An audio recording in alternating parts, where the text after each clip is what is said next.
আজকে পুকুর পাড়ে বসে আমার মিনি কিচেনে আলু ভাজি আর পরোটা বানাবো। তো প্রথমে আলুটাকে কেটে নিচ্ছি ভাজি করার জন্য। এটা সুন্দর করে কুচি কুচি করে কেটে নেব। কেটে নিয়ে আমার মিনি কিচেনে ভাজি করবো। এটা আলুগুলো আমার কাটা শেষ। এখন চুষাতে গামলায় উঠিয়ে নিলাম। উঠিয়ে নিয়ে এখন পরোটা বানানোর জন্য ময়দাটাকে একটা গুঁড়ো করে নেব। এখন লবণ দিয়েছি, লবণ দিয়ে সুন্দর করে মাখিয়ে নিব। পানি দিয়ে পরে মাখিয়ে নিচ্ছি। এখন একটু মার পরিমাণ মতো পানি দিয়ে পরে এখন সুন্দর করে এতে মাখাবো। মাখিয়ে একটু ডো বানিয়ে নেব। একটু আটাটা মাখানো শেষ। এখন চুলাটায় জাল ধরিয়ে দিয়েছি। কড়াইটা বসিয়ে দিয়ে এখন পেঁয়াজ মরিচ সব কিছু ভাজবো তেল দিয়ে।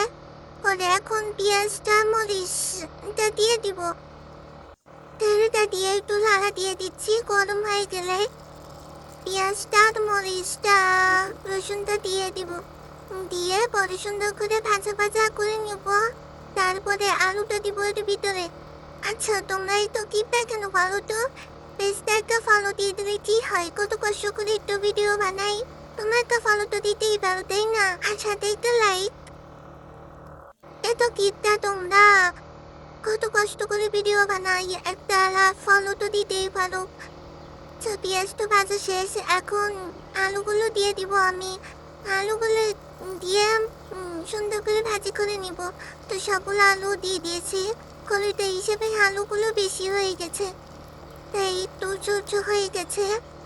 পরে পরিমাণ মতো লবণ, মরিচ, আমি একটু হালকা গুঁড়ো মরিচ দিয়েছি, আর হলুদ দিয়ে দিলাম। দিয়ে সুন্দর করে ভাজি করে নিব। আমি সব কিছু পরিমাণ মতো দিয়ে দিলাম। এই তো সব কিছু দেওয়া শেষ। এখন একটু নাড়াচাড়া দিয়ে নিব। আমি নাড়াচাড়া দিয়ে সবগুলো মিশিয়ে নিচ্ছি। এত ছোট বড়ই, তার উপরে আলুটা বেশি হয়ে গেছে, তাই একটু লাগতে কষ্ট হচ্ছে। দুইটা পরেও গেল। হাই হাই রে, দুইটা পরেও গেল। পড়ে যাচ্ছে অনেক ছোট তো, তাই এখন একটু ঢাকনা দিয়ে রেখে দিচ্ছি। আলুটা যে ভাজি হতে থাক, আর আমি এর পাশে রুটিগুলো বানাই, তরকারিগুলো বানাইতেছি। তা ছোট করে টুকরো নিয়ে পরে রুটিটা বেলবো, আর ওই পাশে আলু ভাজিটা হতে থাক। টিপি প্রায় এখানে যে করবো, রান্না করতে আসলেই মেহমানগুলো হাজির হয়ে যায়, আর ভালো লাগে না। তো রুটি বেলা শেষে একটা। এখন উঠিয়ে নিব। সুন্দর করে একটা রুটি বেলে নিচ্ছি। অনেক ছোট তো, তাই বেলতেই তো কেমন যেন হচ্ছে। সবগুলো রুটি বেলে নিব, আর ওই পাশে আলু ভাজিটা হতে থাক। একটা রুটি বানানো শেষ। এখন ছোট ছোট করে নিয়েছি, আলুগুলো বেলে নিতে হবে। তা আলু ভাজিটাও প্রায় শেষের দিকে। একটু লেড়ে দিচ্ছি উঠিয়ে। এরপরে মোট 5টা রুটি হয়েছে। এখন সবগুলা একটা একটা করে বেলে নিব।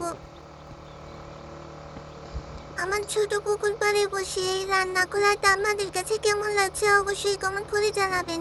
আমার তো ভীষণ ভালো লাগে এই ছোট মিনি কিচেনে রান্না করতে। ছোট চুলায় রান্না করা যেমন ভালো লাগে, তেমন অনেক কষ্টও হয়।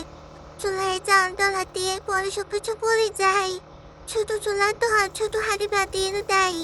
তো আমার ভাজিটা করা শেষ, রুটিগুলোও বেলা শেষ হয়ে গেছে। এখন ভাজিটা নামিয়ে পরে রুটিগুলো ছেঁকে নিব, পরোটাগুলো ছেঁকে নিব আর কি। তো ভাজিগুলা ছেঁকে নামিয়ে নিচ্ছি। হাই হাই রে, আমার কড়াইটা তো সব লেগে গিয়েছে, পুড়েও গেছে মনে হয়। কি করার ছোটটা। এখন তাওয়াটা দিয়ে দিলাম, রুটিগুলো ছেঁকে নিব। তেল দিয়ে দিয়েছি। কি হলো রে, কি হলো? আমার চা পড়ে গেল। এই ছোট চুলায় রান্না করতে আসলে এরকম সব সময় হয়। আপনাদের কার কার সাথে হয় এরকম বলবেন তো কমেন্ট করে। কি যে একটা জ্বালা, ছোট চুলায় রান্না করতে আসলে এরকম হবেই। নাহলে কিছু মনে করেন না।